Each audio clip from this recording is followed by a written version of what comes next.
Black Ridge, Montana. 3 o'clock in the morning. Snow falling thick enough to erase footprints within minutes.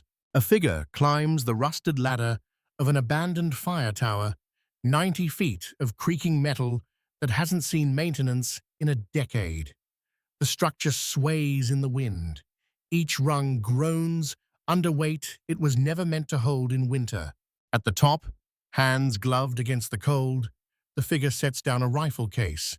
Old canvas, military issue, the kind that's seen 3 wars and never been retired. The latches click open with the sound of a promise about to be kept. Inside, disassembled, lies an M110 semi-automatic sniper system. 30 years old, scratched, dented, still capable of putting a round through a quarter at 800 meters. The figure assembles the weapon with movements so practiced they border on meditation. Barrel, receiver, stock, scope. Each piece finds its place in the dark like coming home. Through the scope, crosshairs settle on a military installation 2 miles distant. Black Ridge Training Facility. Lights burning against the night. Young men and women learning to be soldiers, unaware that in 36 hours this place will become a battlefield. A woman's voice, barely a whisper, lost in the wind. 11 shots, 11 seconds, then I disappear forever. Her finger rests against the trigger guard. Not on the trigger, not yet. She's done this dance before, knows the difference between preparation and commitment. The scope tracks across the compound. Barracks, command center, armory. She's memorized every building, every angle, every line of sight. Has been doing so for 3 days. 1 breath, 2, then she lowers the rifle. Not yet, she says to the empty night. First, they have to trust me. She packs the weapon away with the same care used to assemble it. Climbs down into snow that swallows her boot prints before she reaches the bottom. Walks back toward the base, shoulders hunched against the cold, looking like anyone else trying to get out of a Montana winter storm. But she isn't anyone else. 36 hours earlier, the same woman had walked through the main gate of Black Ridge with credentials that identified her as Sarah Vance, Federal Safety Inspector, Department of Defense Compliance Division. 5'4", 120 pounds. 34 years old, but looking younger behind thick-framed glasses that made her eyes look larger than they were. A clipboard tucked under one arm, and a thermos of coffee in the other hand. She looked like someone who spent her life in offices, reviewing paperwork, checking boxes on forms that no one would ever read. She looked harmless. Colonel Marcus Holt met her at the gate himself, which was unusual. Federal inspectors typically got handed off to junior officers, shown the minimum required by regulation, then sent on their way with a clean bill of health and a handshake. But this one had come with a priority code that suggested someone in Washington actually cared about the inspection. So Holt, 48 years old and 26 years into a career that had taught him which battles to fight, decided to handle this personally. "Inspector Vance," he said, extending his hand. "Welcome to Black Ridge." She took his hand with a grip that was neither weak nor challenging, just functional. The handshake of someone who had learned to be invisible. "Colonel, thank you for accommodating my visit on short notice." Her voice matched everything else about her. Measured, professional, completely unremarkable. The kind of voice that blended into background noise at meetings. "Federal protocol requires I escort you personally," Holt said, which was true enough. What he didn't mention was that the priority code had also included a note suggesting full cooperation. "What areas do you need to inspect?" "All of them." She adjusted her glasses. Safety compliance covers everything from ammunition storage to kitchen fire suppression. "I'll need access to facilities, records, and a brief interview with your range master." "That can be arranged." Holt gestured toward the main compound. "Shall we start with the armory? Get the most secure area out of the way first." They walked in silence. The base was small by military standards. Training facility for advanced marksmanship, tucked into the mountains where the nearest town was 40 miles of bad road away. 200 personnel at any given time. Mostly Marines rotating through sniper school, some special forces doing cold weather training. Quiet, remote, perfect for teaching people how to kill from distances that turned human beings into abstract problems of mathematics and wind drift. The armory smelled of gun oil and metal. Sergeant First Class, Mitchell Grant, the rangemaster, stood at attention when they entered. 52 years old, built like a man who had spent his life carrying heavy things, face weathered by too many years in too many deserts. At ease, Sergeant, Holt said.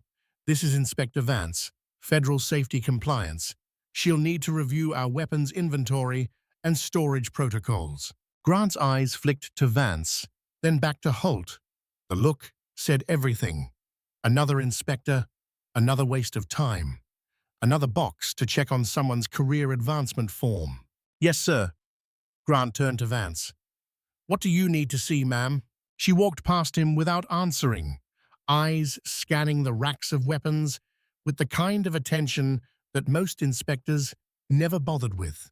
Her fingers didn't touch anything, but they hovered close, as if memorizing shapes through proximity alone. She stopped at the back corner, where the oldest weapons lived, the ones kept for training on legacy systems or because military bureaucracy made it easier to store than dispose.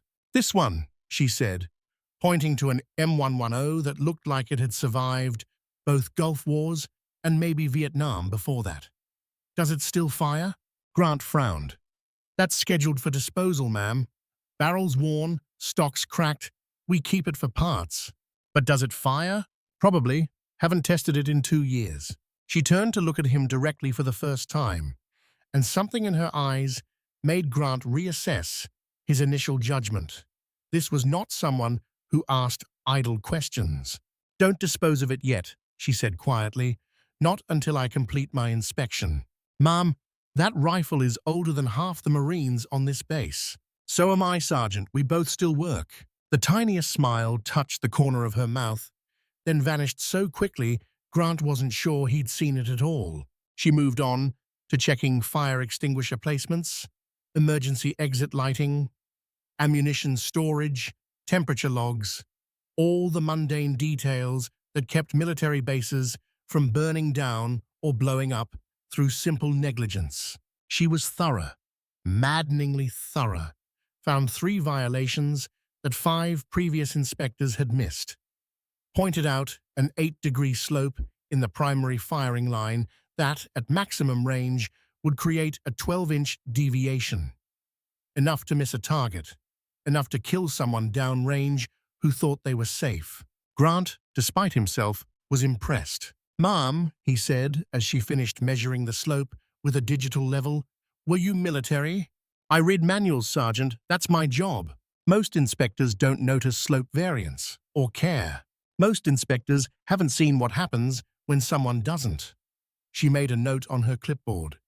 This needs correction before your next qualifications cycle. Yes, ma'am. Holt watched the exchange with growing curiosity.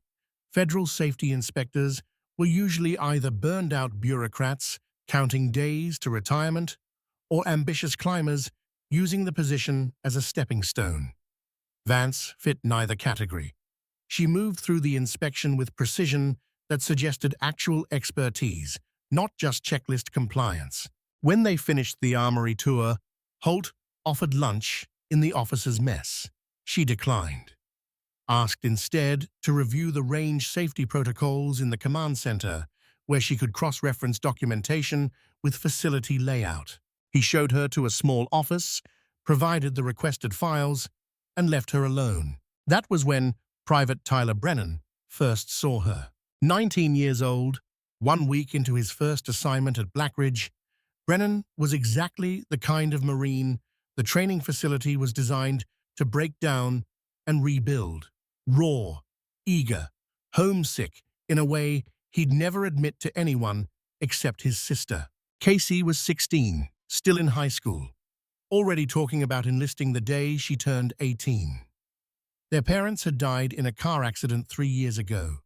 Tyler had joined the Marines partly for the college money, partly to set an example for Casey, mostly because he didn't know what else to do with the anger and grief that came with being orphaned at 16. He'd been assigned to help reorganize filing cabinets in the command center, mindless work that gave senior NCOs an excuse to not do it themselves. Inspector Vance sat at a desk in the corner, reviewing documents with the kind of focus that made her invisible. Just another piece of office furniture. Brennan carried a stack of folders toward the filing cabinets, not paying attention to where he was going, thinking instead about the video call he'd have with Casey that evening. She'd want to know everything about Montana, the mountains, the training, whether he'd met anyone cool. He didn't see the desk chair, didn't see Inspector Vance lean back at exactly the wrong moment. Crashed into the chair, folders exploded into the air, papers everywhere. "Shit," Brennan muttered, then louder, "Sorry, ma'am, I'm sorry." He dropped to his knees, scrambling to gather papers before they could scatter further, grabbed for 4 sheets that were still floating down, and stopped, because Inspector Vance had caught them first. All 4 sheets, snatched out of the air with movements so fast they blurred. Reflexes that didn't belong to someone who spent their life behind desks. She froze, realized her mistake. Their eyes met over the suspended papers. For a moment, Brennan saw something in her face that wasn't inspector, wasn't bureaucrat, wasn't harmless. Then she blinked, and the mask returned. "Yoga," she said, gathering the papers into a neat stack. "Good for flexibility. Improves reflexes." "Right, yeah. Yoga." Brennan took the papers from her with hands that weren't quite steady. "Thanks." She turned back to her work, as if nothing had happened. But Brennan stood there for another few seconds, pulse racing, brain trying to process what he'd seen. Those weren't yoga reflexes, those were combat reflexes. The kind that got drilled into you until they became involuntary. The kind that meant the difference between coming home and coming home in a box. He finished filing in silence, hyper-aware of the woman in the corner who wasn't looking at him, but somehow felt like she was tracking every movement he made. That evening, Brennan video-called Casey from his barracks. She answered on the second ring, face filling the screen with the kind of smile that made everything worth it. "Hey, soldier boy, how's Montana?" "Cold, really cold." He shifted the phone's angle, trying to find better light. "How's school? Boring? We're doing volleyball in PE, and I keep spiking it into Coach Morrison's face. Not on purpose, mostly." Brennan laughed, despite the homesickness that came with her voice. "You're going to get detention. Worth it." Casey's expression shifted to something more serious. "So, met anyone cool? Any badass drill instructors I should know about?" He almost mentioned Inspector Vance, almost described the way she'd caught those papers. But something stopped him. Some instinct that said her secret wasn't his to tell. Just the usual, lots of guys who think they're tough. And are they? Some of them. There's this Sergeant, Grant. Looks like he could chew through barbed wire. But fair, you know. Casey nodded. "That's good. You need someone like that." They talked for another 20 minutes. About nothing. About everything. About how Casey was thinking more seriously about enlisting, maybe trying for the same kind of posting Tyler had. "I don't know," Brennan said carefully. "Maybe wait a bit. See how you feel after high school." "You didn't wait." "I had reasons. So do I. I want to be like you." Her voice carried the kind of determination that made arguing pointless. "Besides, you'll be there. You can look out for me. Look." After they hung up, Brennan sat in the dark, thinking about Inspector Vance's reflexes and Casey's determination and the uncomfortable feeling that he'd just lied to his sister without meaning to. Because the Marines wasn't safe. wasn't guaranteed, and the people who made it look easy, like that woman catching papers in midair, were the ones who'd paid prices Brennan was only beginning to understand. The night drill happened 2 days later, after Vance had finished inspecting everything from the motor pool to the kitchen fire suppression systems. Standard training evolution. Marines against OPFOR, the opposing force made up of instructors playing the role of enemy combatants. Paintball rounds, flashbangs loaded with low-grade powder that made noise and light without causing real damage. Supposed to simulate night combat. Teach Marines to function when they couldn't see 3 feet in front of their faces. Holt ran the exercise from the command center, watching through thermal feeds and drone cameras. Standard protocol required all non-essential personnel to be secured in designated safe areas during live training. Inspector Vance had requested permission to observe from the command center for safety protocol evaluation purposes. Holt agreed, assigned Staff Sergeant Nina Torres to monitor her. Torres was 32, sharp-eyed, with the kind of competence that came from 12 years of not dying in places where people tried very hard to kill her. She'd worked military intelligence before transferring to training command, could smell bullshit from 100 meters. And something about Inspector Vance smelled wrong. Not dangerous wrong, just off, like a picture hung slightly crooked. You couldn't quite identify the problem, but your brain kept insisting something wasn't right. Vance sat in the corner of the command center with her ever-present clipboard, taking notes while Holt coordinated the exercise over radio.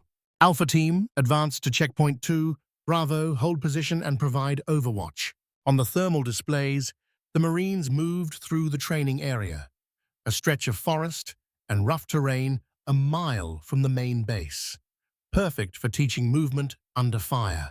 Brennan was part of Alpha Team, his first major night drill, nerves making his hands sweat despite the cold. The OPFA hit them 10 minutes in, flashbangs going off in sequence, simulating mortars, paintball rounds snapping past close enough to make everyone duck. Textbook ambush. Alpha Team scattered, trying to find cover in terrain they'd studied on maps but never actually moved through in darkness. Then something went wrong. The flashbangs changed, got louder, brighter. Someone on the radio shouted, "Those are live! Those are real flashbangs!" Holt's voice cut through the chaos. "Abort exercise! All units abort! OPFOR, cease fire!" But OPFA didn't cease fire. Kept throwing flashbangs. Started advancing on Alpha Team's position with what looked like a lot more aggression than training usually required. Torres grabbed her radio. "Command to OPFOR leader, you are ordered to stand down immediately." The response came back full of static and something that might have been laughter. Holt's face went pale. "Someone switched the training flashbangs for live grenades. Get those Marines out of there now." Brennan, crouched behind a fallen log with 3 other privates, watched an OPFOR instructor pull another flashbang from his vest, saw the pin come out, saw the grenade arc through the air toward their position. Time slowed in the way it does when your brain realizes you might die. Then the grenade exploded in midair, 40 feet up, blown apart by something invisible. The sound of a rifle shot reached them a half-second later. Single round. Precise. Another OPFA threw a flashbang. Same result. Detonated in midair before it could land. Holt was shouting into radios. Torres had her binoculars up, scanning the ridgeline 800 meters from the training area. "Muzzle flash, 3 o'clock high. Someone's shooting from the ridge." 5 more shots in rapid succession, each one hitting a live flashbang before it could reach the Marines. 2 shots disarmed OPFOR instructors by hitting the grenades still clipped to their vests, detonating them at safe distance. 1 shot took out the OPFOR leader's radio, destroying it while it was still on his shoulder without touching flesh. 0 casualties, perfect precision, impossible shooting in darkness and wind. Torres spun to look at Inspector Vance's position. Empty. The chair where Vance had been sitting, the clipboard on the desk, the cold coffee in her thermos. But no Vance. Torres ran to the window, looked toward the ridge where the shots were coming from. Too far to see anything without optics. But her gut knew. Holt grabbed another radio. Unknown shooter, identify yourself immediately. No response. Just one final shot that took out the last OPFOR flashbang mid-throw. Then silence. The exercise ended in chaos. Marines confused. OP4 instructors furious and terrified. Holt ordering everyone back to base for emergency debrief. Torres went to check the command center. Found Vance sitting exactly where she'd been, clipboard in hand, writing notes. Inspector, Torres said carefully, did you leave this room? Vance looked up, blinking behind her thick glasses. No, Sergeant. I've been here the whole time. Why? There was a shooter on the ridge. Saved Alpha Team. How fortunate. Vance returned to her notes. I hope you'll be investigating how live grenades got mixed with training equipment. That's a serious safety violation. Torres studied her. The woman's breathing was normal. No sweat. No signs of exertion. Her clothes were clean. No mud or debris.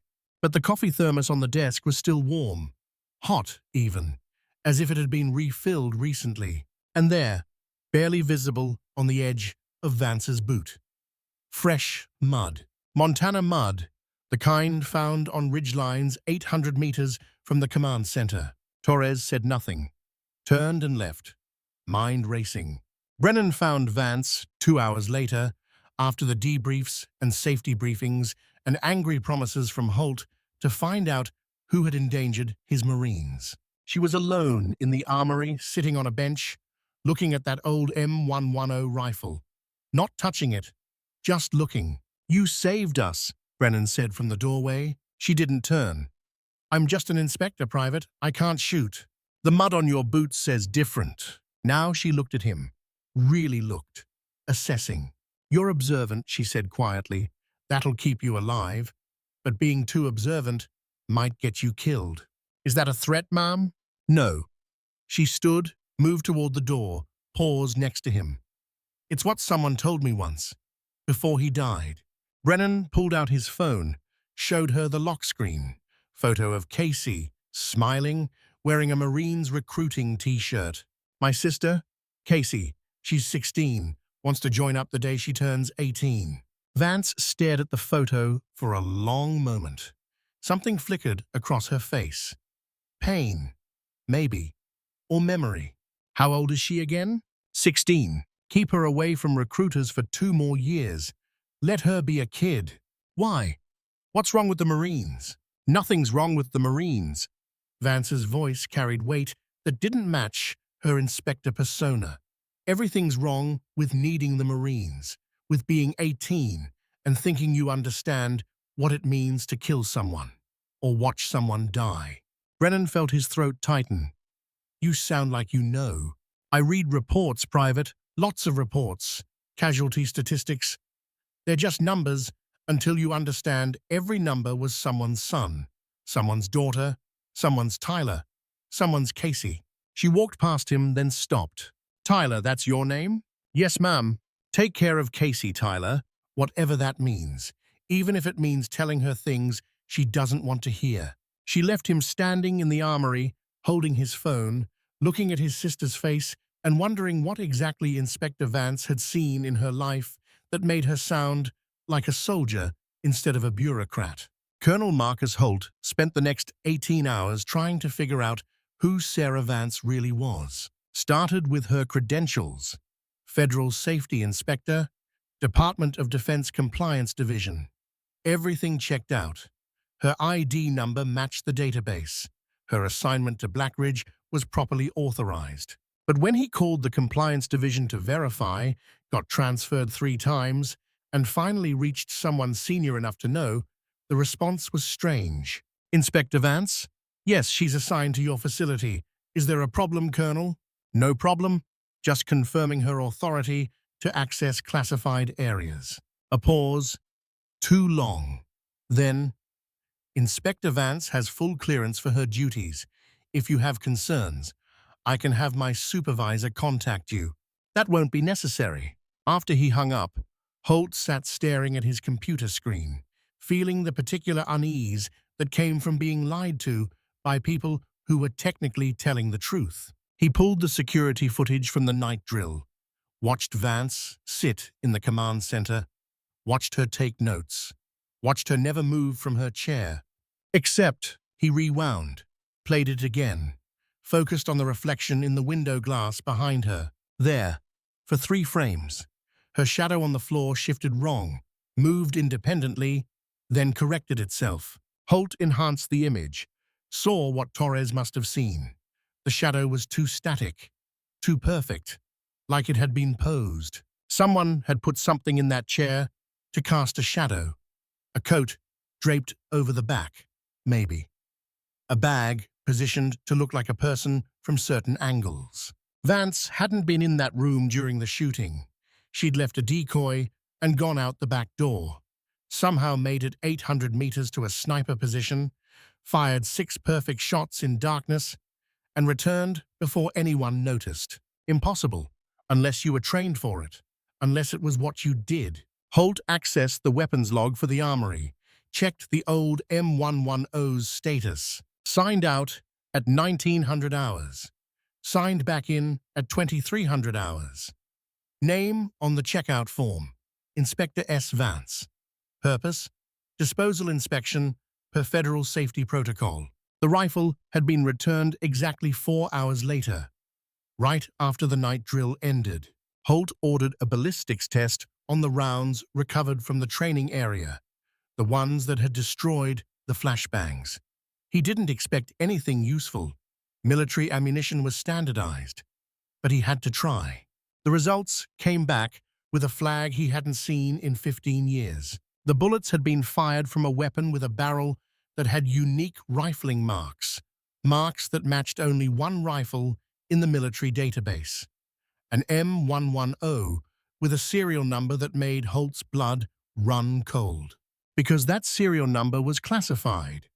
Tier 1 classified. The kind of classification that meant the weapon belonged to special operations so black they didn't officially exist. Holt had Tier 2 clearance, good enough for almost everything, not good enough for this. He stared at the denial message on his screen. Access restricted. Tier 1 authorization required. Made a decision that probably violated half a dozen regulations. Called an old friend. Someone who owed him a favor from back when they'd both been lieutenants doing stupid things in Iraq. Someone who now worked at JSOC, Joint Special Operations Command. Marcus, the friend said when he answered, "This better be important. Do you know what time it is in Virginia? I need a name. Have a serial number. Tier 1, classified weapon." Silence. Then, "Can't help you, Marcus. That's above my pay grade. I'm not asking you to access the file. I'm asking you to tell me if the file exists." More silence, keyboard clicks. "Send me the number." Holt sent it, waited, heard his friend breathe out slowly. "Marcus, where did you get this number?" "Can't tell you that. The rifle this number belongs to is listed as destroyed 6 years ago. Afghanistan. After a classified incident that killed 11 people. What kind of incident? The kind where everyone involved signed their lives away to never talk about it. The kind where the only survivor was a woman who officially died 3 months later. Holt's mouth went dry. This survivor, she have a name? No, just a designation. Raven 7. Real name is sealed so tight that even I can't see it without triggering about 40 alarms. What happened to her? Dead, Marcus. Buried with full honors. Closed casket. Service was restricted to immediate family only, which means basically no one, because her records show she had no family. If she's dead, why is her rifle checking out of my armory? His friend's voice dropped to almost a whisper. "Where are you, Marcus?" Black Ridge Training Facility, Montana. Get away from that rifle. Get away from whoever's using it. And for God's sake, don't try to figure out who they are. People this buried stay buried for reasons. The kind of reasons that get curious colonels reassigned to desk jobs in places where it snows 9 months a year. The call ended. Holt sat in his office, lights off, wondering what exactly he'd stumbled into, wondering if Sarah Vance was the woman from the classified file, wondering why someone the government declared dead 6 years ago would be inspecting safety protocols at a training base in Montana. His computer chimed. Encrypted email. Priority code that made his earlier unease look like casual concern. He opened it. From General Robert Caldwell, JSOC Commander. Subject Inspector S. Vance. Colonel Holt, Inspector Vance is under my direct authority. Her credentials are above your clearance. She has full authorization to conduct her inspection without interference. You will provide her complete access to all facilities and personnel. You will not investigate her background or question her methods.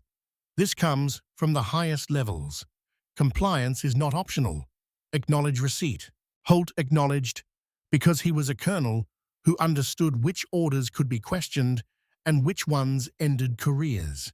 But he also pulled the file on Operation Kodiak, the one his friend had mentioned, found it listed in the database with a classification he'd never seen before. Not just Tier 1, Tier 1 Omega.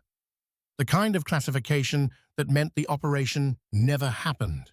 The 11 deaths never occurred, and the survivor never existed. He sat back, thought about Vance's reflexes, the impossible shooting, the rifle that shouldn't exist, the general's email that felt more like a threat than an authorization. Thought about Tyler Brennan and his sister Casey and all the young Marines who didn't know that the quiet woman with the clipboard had probably killed more people than everyone on the base combined. The knock on his door came at 0200 hours.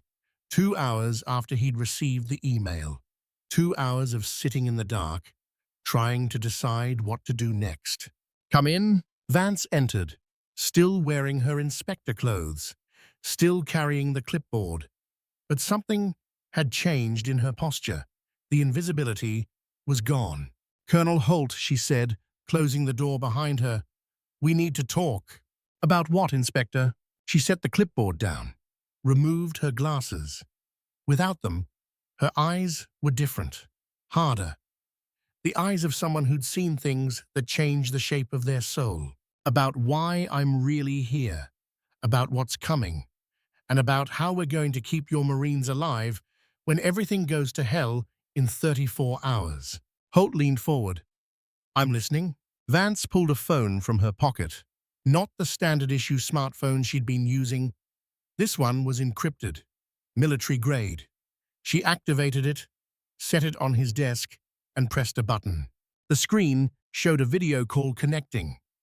After 3 rings, a face appeared. Older, 60s, 3 stars on his collar. General Robert Caldwell, JSOC Commander. Colonel Holt, Caldwell said, his voice carrying the weight of 30 years making decisions that cost lives. Inspector Vance is under my direct authority. Her credentials are above your clearance. Yes, sir, I received your email. Good. Then you understand that what I'm about to tell you cannot leave this room, cannot be written down, cannot be repeated. Your acknowledgement of this conversation will be verbal only, and if questioned, you will deny it ever happened. Understood, sir. Caldwell's eyes shifted to Vance, then back to Holt. 6 years ago, a tactical advisory team, codenamed Kodiak, was sent to Afghanistan. 11 personnel. Their mission was to advise Afghan National Army forces. What they actually did was extract 47 civilians from an illegal detention site that officially never existed. Holt felt his pulse quicken. Black site? Worse than black. This site was run by Americans, holding people who'd seen things they shouldn't have. Journalists, aid workers, Anyone asking wrong questions about operations, the wrong people wanted buried.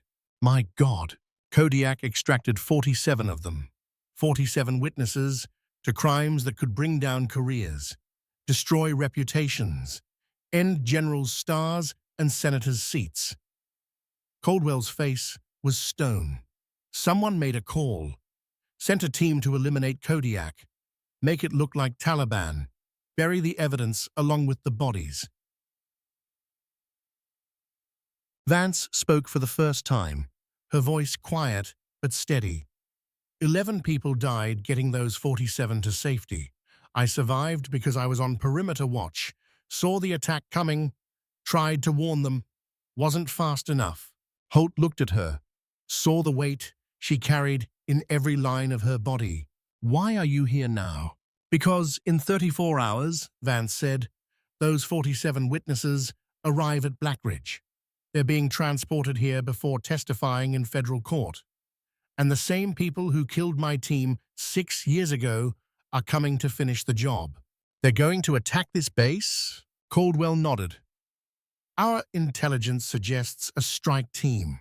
Professional, well-funded. They'll hit fast and hard, make it look like a terrorist attack, kill all 47 witnesses, kill anyone who tries to protect them. Holt's mind raced. We need to evacuate. Move the witnesses somewhere safer. There is nowhere safer, Vance said. They've been tracked for 6 years. Wherever they go, these people find them. The only option is to stop running. Make a stand.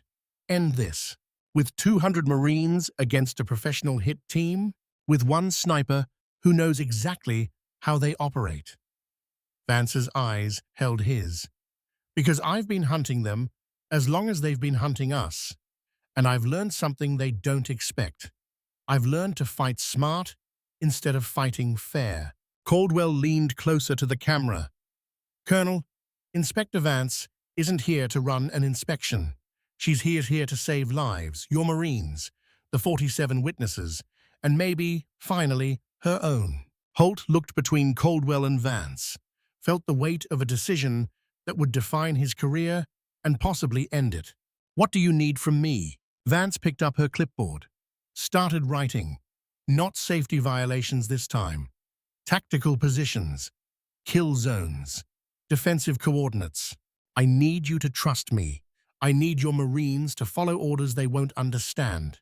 And I need you to not ask questions when I do things that look wrong, but are actually the only way to keep everyone alive. She tore the page from her clipboard, handed it to Holt.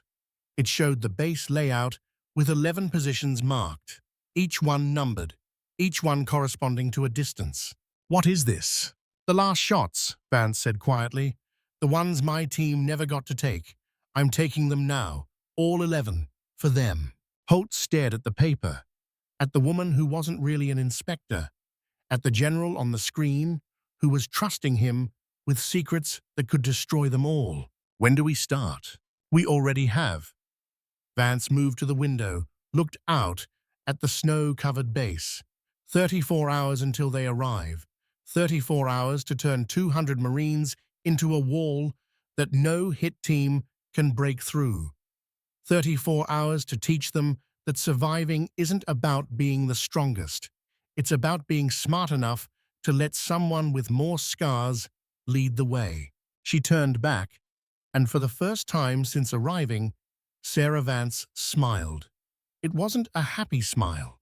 It was the smile of someone who'd been waiting 6 years to settle a debt. Colonel, how do you feel about keeping inspectors around after their inspection is done? Depends on the inspector. Good answer. She extended her hand. Not the soft inspector handshake from before. This one was firm, scarred, the handshake of a soldier. Then let's get to work, because in 34 hours, this base becomes a fortress, and the woman they thought they killed 6 years ago shows them why ghosts are so hard to bury. Holt took her hand, shook it, made the choice that would define everything that followed. Welcome to Blackridge, Raven 7. Just Vance, Colonel. Sarah Vance. The ghost dies tonight. Tomorrow, I'm just a soldier doing her job. The encrypted call ended. Caldwell's face disappeared from the screen. Holt and Vance stood in the dim office, looking at tactical maps, planning for a battle that hadn't started yet, but felt inevitable as sunrise. Outside, snow continued to fall, covering footprints, hiding secrets, making the world clean and white and beautiful. In 34 hours, it would be red. 34 hours became 33, then 32. Time moving the way it does when you know what's coming but can't stop it. Like watching a storm build on the horizon, knowing it'll hit no matter what you do. The only choice is whether you're ready when it arrives. Colonel Marcus Holt made the call at 0400 hours, woke his senior staff. Sergeant First Class Mitchell Grant, Staff Sergeant Nina Torres, Captain James Reed, the base operations officer. Gathered them in the secure briefing room where conversations happened that never made it into official records. Sarah Vance was already there when they arrived, no longer wearing the inspector's glasses. No clipboard, just tactical maps spread across the table, and the kind of focus that came from knowing people's lives depended on getting every detail right. Grant entered first, saw Vance, stopped. His instincts, honed by 28 years of not dying in places designed to kill him, recognized danger when it wore a 5'4" frame and held itself like coiled steel. "Colonel," Grant said carefully, "what's going on?" "Sit down, Sergeant, all of you." Holt closed the door, locked it. "What you're about to hear is classified. It doesn't leave this room. You don't write it down. You don't mention it to anyone outside this group." Clear? They sat. Veterans all. They knew the tone, knew when a briefing was routine and when it was the kind that changed everything. Vance stood at the head of the table, looked at each of them in turn. When she spoke, her voice carried none of the inspector's measured neutrality. This was command voice, the kind earned through blood and survival. 6 years ago, I was part of a tactical advisory team, codenamed Kodiak. 11 people. Our official mission was to train Afghan National Army forces. What we actually did was extract 47 civilians from an illegal detention site. Torres leaned forward. Black site? Worse. Run by Americans, holding journalists, aid workers, anyone who'd seen things that certain powerful people wanted buried. My team got 47 of them out, and for that, someone sent a hit squad to eliminate us.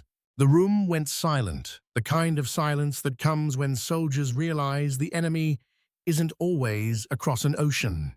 Grant's voice was quiet. "How many of your team survived?" "1." Vance met his eyes. "Me. I was on perimeter watch, saw them coming, tried to warn my team. Wasn't fast enough.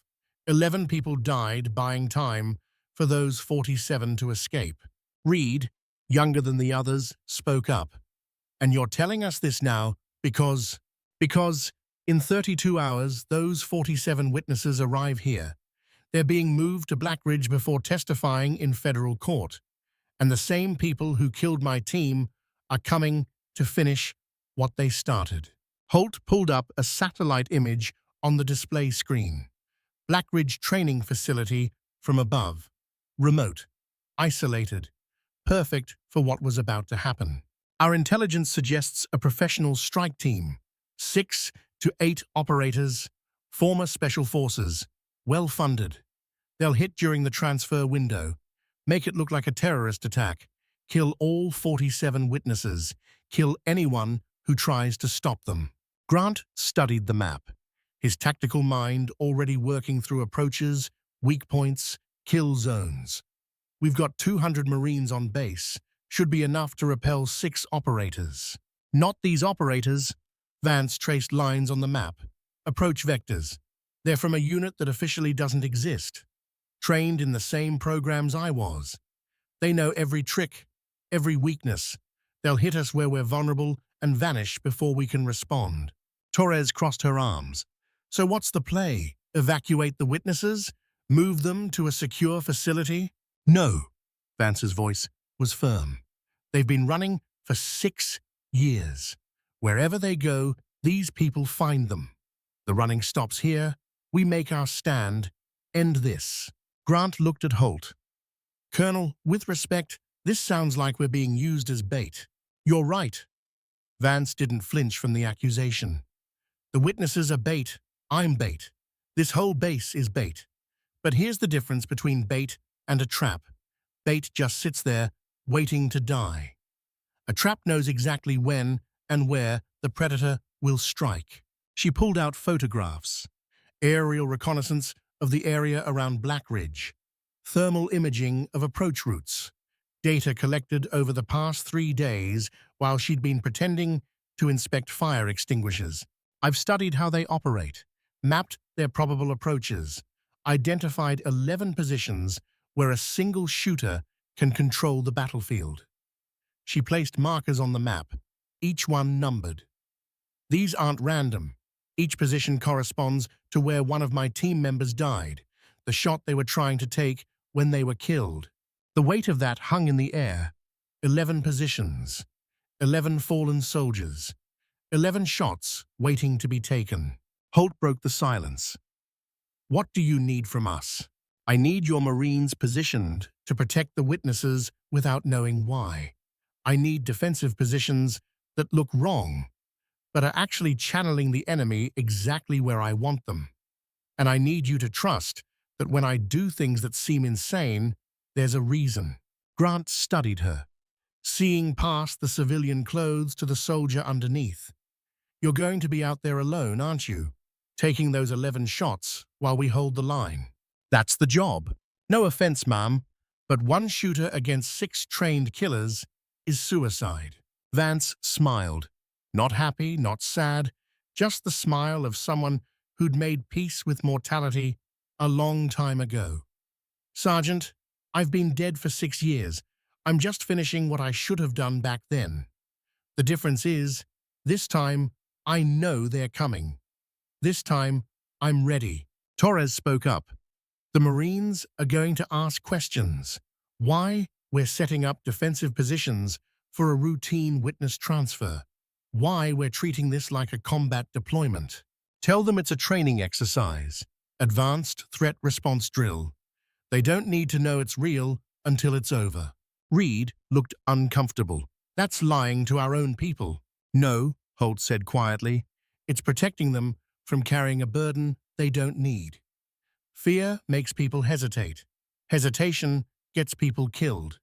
If they think it's a drill, they'll follow training, do their jobs, stay alive. The meeting lasted another hour. Vance laid out defensive positions, fields of fire, fallback points, drew diagrams that showed not just where to put Marines, but where to make the enemy think the Marines would be while actually being somewhere else.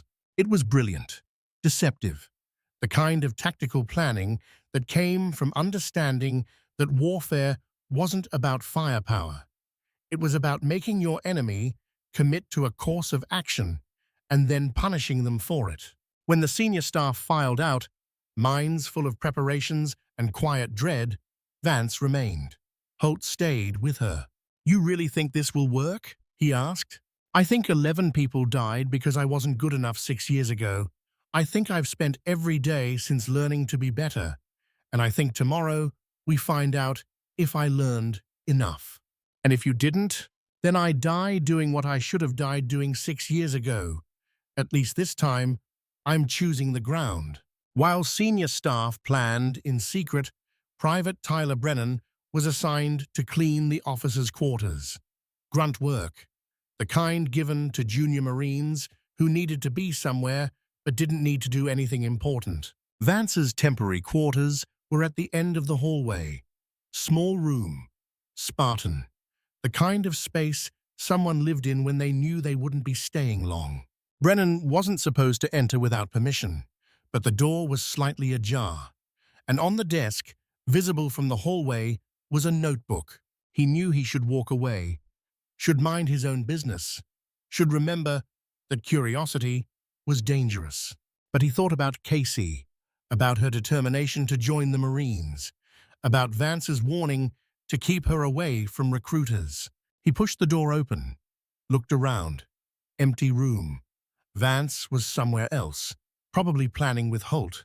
The notebook sat on the desk like an invitation or a test. Brennan picked it up, flipped it open. 11 names, written in careful block letters, each name followed by a number.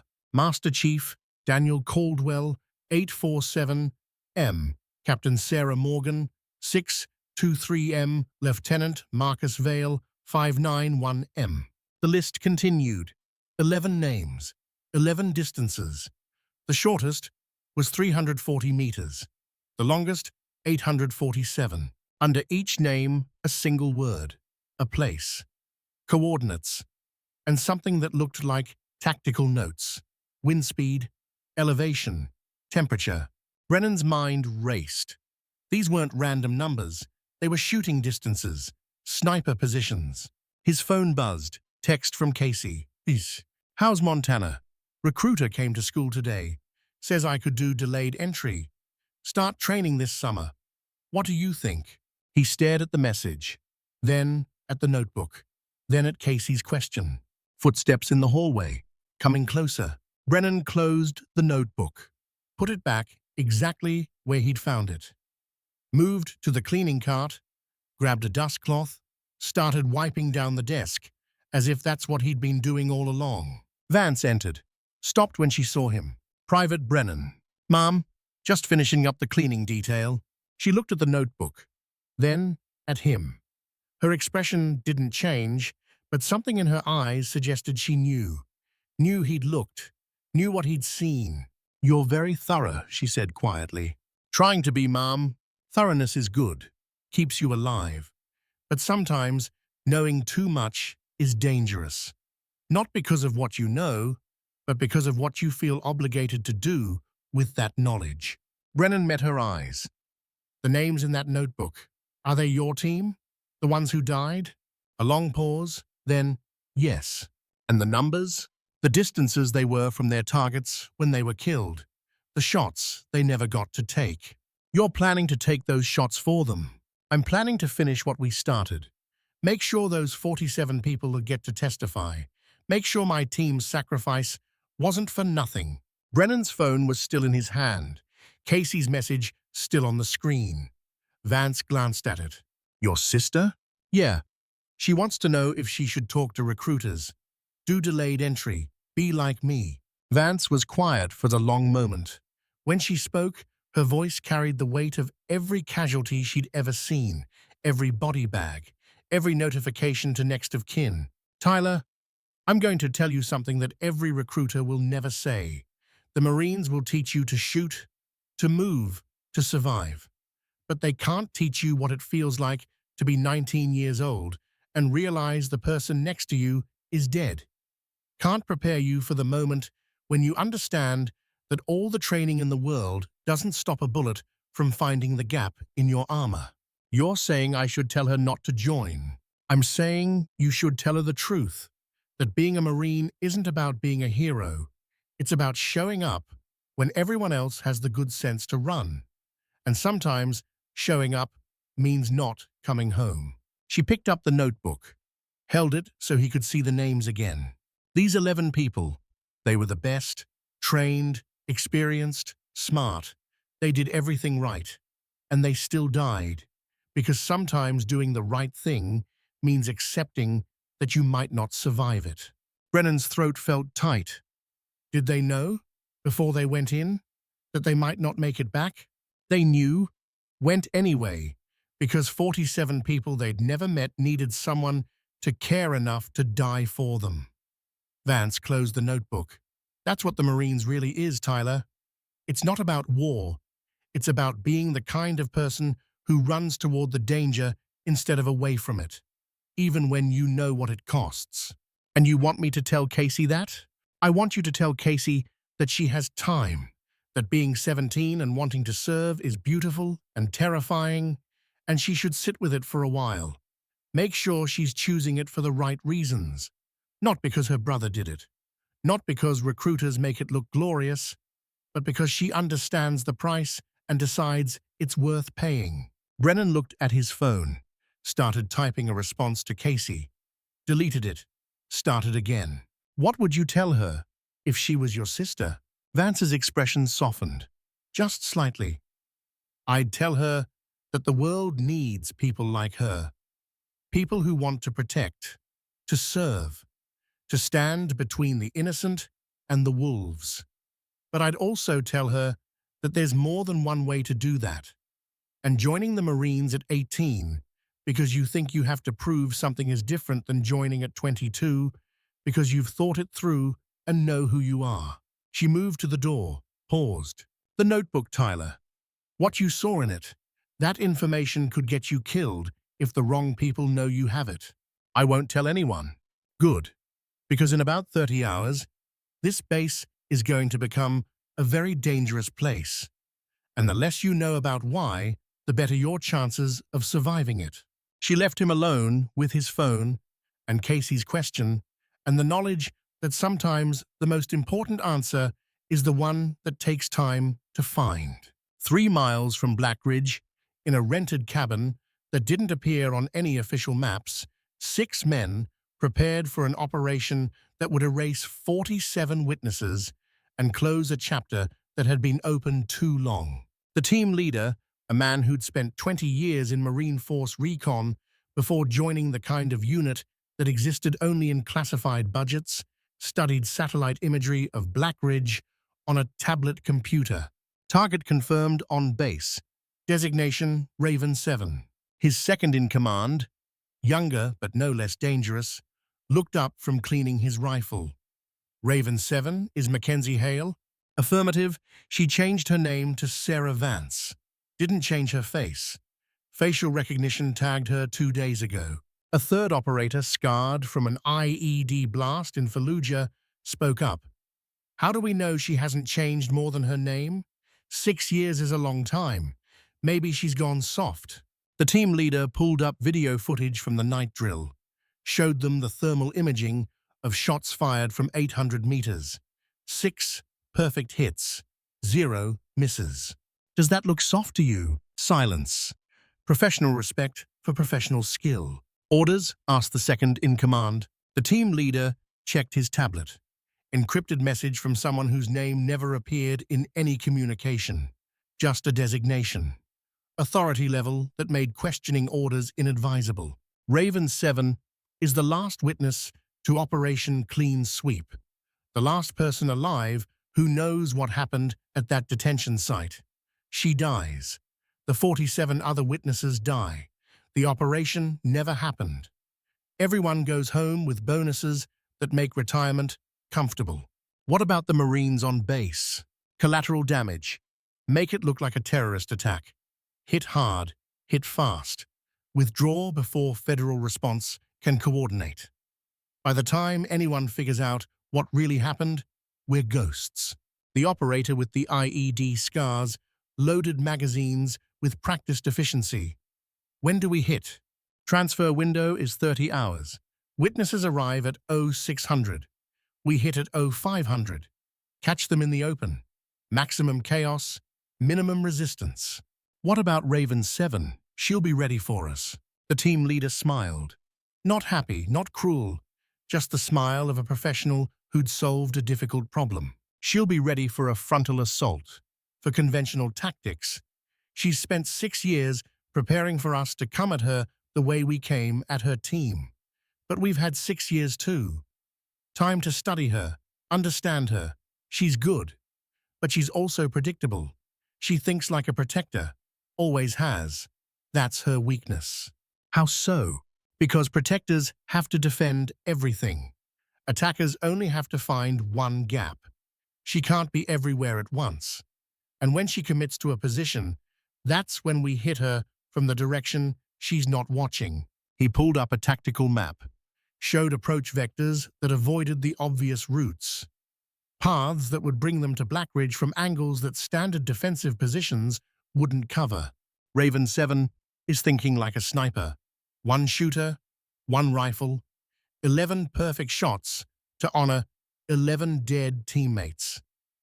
The team leader zoomed in on the base layout. We're thinking like a team. 6 shooters, multiple angles, overwhelming firepower. She can't stop us all. The operators gathered around the map, studied it, memorized it. Each one of them had done this before. Planned, executed, disappeared. This was just another operation, another target, another payday. Except one of them, the youngest, looked troubled. "Something on your mind, Chen?" the team leader asked. Operator Chen hesitated. Then, 47 civilians. That's a lot of collateral. They're not civilians. They're witnesses to classified operations. That makes them threats to national security. National security or someone's career. The room went cold. The kind of cold that came when someone questioned the mission, questioned authority, questioned whether they were on the right side. The team leader's voice was quiet, dangerous. "You have a problem with the mission, Chen?" Chen looked at the satellite image, at Blackridge, at the place where, in 30 hours, people would die because they'd seen something they weren't supposed to see. "No, sir, no problem." "Good, because we're professionals. We follow orders. We complete the mission. Personal feelings don't enter the equation. Clear?" Clear. But Chen's hands, loading magazines with rounds that would kill people who probably didn't deserve to die, trembled slightly, not enough for anyone else to notice, but enough that he noticed. Back at Blackridge, in the command center that had become an improvised war room, Vance stood at the window, watching the sun set over Montana mountains. Holt joined her. 2 soldiers, different generations, same understanding that tomorrow would test everything they thought they knew about duty. "You really think they'll come?" Holt asked. "I know they will, because 6 years ago, they thought they'd finished the job, killed my team, buried the evidence. But I survived, and as long as I'm alive, there's someone who knows the truth, someone who can testify, someone who can bring down the people who ordered clean sweep. Why wait 6 years? Why not testify immediately?" Vance was quiet for the long moment. "Because 6 years ago, I wasn't ready. I was angry, broken, would have made a terrible witness, would have gotten myself killed before ever reaching a courtroom. And now? Now I've had time to learn, to prepare, to understand that revenge isn't about killing the people who hurt you. It's about making sure they can't hurt anyone else." She turned from the window, looked at Holt with eyes that had seen too much, and refused to look away. "The 47 people arriving tomorrow. They're not just witnesses. They're teachers, aid workers, journalists, people who dedicated their lives to helping others. And someone decided they were threats because they asked uncomfortable questions, saw things that were supposed to stay hidden. One of them," she continued, "is a doctor, 70 years old. Spent his life treating children in war zones. Got grabbed because he happened to be in the wrong clinic when the wrong people were doing the wrong things. Held in a black site for 3 years, tortured, broken. And he still wants to testify. Still believes the truth matters more than his safety." Holt felt something tight in his chest. "What's his name?" "Dr. Idris Samir. And tomorrow he's walking into a kill zone, because 46 other people are counting on him, counting on all of us. The people coming to kill him, you know them? I know their methods, their training, how they think. One of them might even be from the same unit that hit my team." Vance moved to the tactical map. 6 years ago, I was a sniper, good at my job. But I thought like an individual. One rifle, one target, one shot. It wasn't enough. My team died because I couldn't protect them all. You're one person. You did what you could. No, her voice was firm. I did what I was trained to do. What I could do is different. Tomorrow, I'm not thinking like a sniper.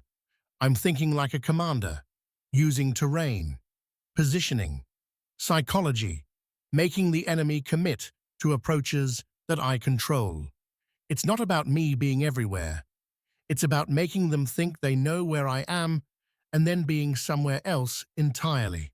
Holt studied the map, saw the positions she'd marked, saw the layers of deception built into every placement.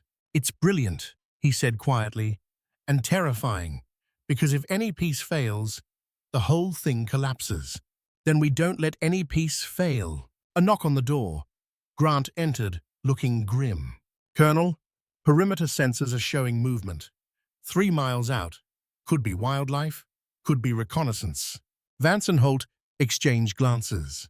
"They're here," Vance said, "earlier than expected, doing their own surveillance, mapping our positions, looking for weaknesses."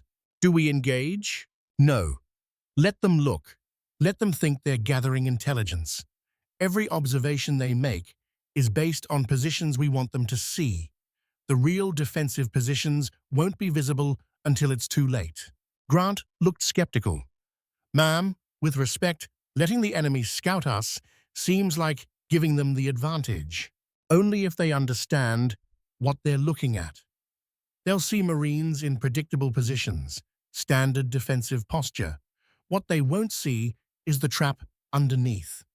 The positions that activate only when they commit to an approach." She pulled up a 3-dimensional map, showed terrain features, dead spaces, angles of fire. "Sergeant, when you were in Fallujah, how did insurgents fight? Hit and run, IEDs, ambushes, never where we expected. Why were they effective? Because they knew the terrain better than we did, used our expectations against us." "Exactly. Tomorrow we're the insurgents. This is our terrain, our rules. And they're coming in thinking they know how we'll fight because they were trained the same way we were." Vance smiled. "But I've spent 6 years learning to fight different, to think different, to be the opponent they're not prepared for." Grant studied her, saw something in her stance that reminded him of every warrior he'd ever respected. Not the ones who were fearless, the ones who were terrified but showed up anyway. "What do you need from me, ma'am?" "I need you to train your Marines for a scenario they won't believe is real. And when it becomes real, I need you to trust that every order I give, no matter how strange, has a reason." "Can you give me an example?" Vance pointed to the north wall. "When the attack comes, I'm going to tell you to abandon that position. Pull your Marines back. Leave it completely undefended. That's suicide. It's our strongest defensive point. It's also the position they'll expect us to hold the hardest. So when we abandon it, they'll commit, rush through, think they've broken our line, and that's when they'll be exactly where I want them." Grant looked at the map, saw the kill zone that would open up when attackers pushed through the north wall, saw the positions that could enfilade that approach with overlapping fields of fire. "You're turning our strength into their trap. I'm using their training against them. They've been taught to identify and exploit weak points, so I'm giving them a weak point that's actually a kill sack. The question is whether your Marines can follow orders that seem wrong but are actually the only way to survive. They'll follow orders. That's what Marines do, even when those orders come from a civilian inspector who's not in their chain of command." Holt stepped forward. "I'll make it clear. When the shooting starts, Inspector Vance has tactical command, my authority. Anyone who questions her answers to me." Grant nodded slowly. "Understood, sir." After Grant left to brief his fire teams, Holt and Vance stood in silence. "You're asking a lot of them," Holt said, "asking them to trust someone they don't know, follow orders that contradict their training. I'm asking them to be Marines, to adapt, to overcome, to trust that someone who's been where they're going actually knows the way through. And if you're wrong, if this plan fails," Vance's expression didn't change. "Then I die. They die. 47 witnesses die. And the people who run operations like Clean Sweep learn they can keep doing it. Keep disappearing anyone inconvenient. Keep burning the truth and anyone who carries it. That's a heavy burden. It's the burden my team carried 6 years ago, the one they died carrying. Tomorrow, I'm picking it up again. This time, I'm strong enough to carry it all the way. The preparations took all night. Marines moving to positions they didn't understand, setting up fields of fire that seemed random, creating defensive works that violated standard doctrine. Torres supervised one team building what looked like a bunker on the east side, except the bunker's firing ports faced the wrong direction, pointed inward, toward the base, instead of outward toward threats. A young corporal questioned it. "Staff Sergeant, these ports are backwards. We can't defend from this position." "Build it anyway, Corporal. Questions are for after the exercise." "But it doesn't make tactical sense." Torres looked at him, remembered being that young, that certain, that convinced she understood how warfare worked. "Warfare doesn't make sense until you survive it, Corporal. Then you realize everything you thought you knew was based on fighting enemies who played by the same rules you did. These enemies don't play by rules, so neither do we. Now build the bunker and trust that someone smarter than both of us knows what they're doing." Across the base, similar scenes played out. Marines following orders they didn't understand, building defenses that seemed wrong, moving ammunition to positions that seemed random. And through it all, Vance moved like a ghost, checking angles, measuring distances, making minute adjustments that would mean the difference between a field of fire and a death trap. Brennan, assigned to help move ammunition, found himself working near Vance at one point. "Mom," he said quietly, "the positions we're setting up, they don't make sense. They're not supposed to. Not yet. When will they make sense? When the enemy commits to an approach and realizes too late that everything they thought they understood was wrong." She marked another position on her map. "Tyler, tomorrow you're going to see things that will change how you understand warfare. You're going to be asked to do things that seem suicidal. Trust that there's a plan. Trust that someone who's survived this kind of fight before knows how to survive it again." "And my sister? What do I tell her when she asks about all this?" Vance looked at him, really looked, saw a 19-year-old kid trying to be a man, trying to protect his sister while figuring out how to protect himself. "Tell her that you learned the most important lesson the Marines teaches, that surviving isn't about being the toughest or the fastest or the best shot. It's about being smart enough to recognize when someone with more scars has something to teach you." Dawn came cold and clear, the kind of Montana morning where the air hurt to breathe and the snow reflected light like broken glass. The 47 witnesses arrived in 2 armored transport vehicles, escorted by FBI, protected by agents who thought this was a routine transfer, who believed Blackridge was just a waypoint, a safe place to rest before the final push to federal court. They didn't know about the 6 operators watching from 3 miles out, didn't know about the encrypted orders to eliminate all witnesses, didn't know they were delivering 47 people into a kill zone. Vance watched them disembark, saw faces that had survived horrors most people couldn't imagine.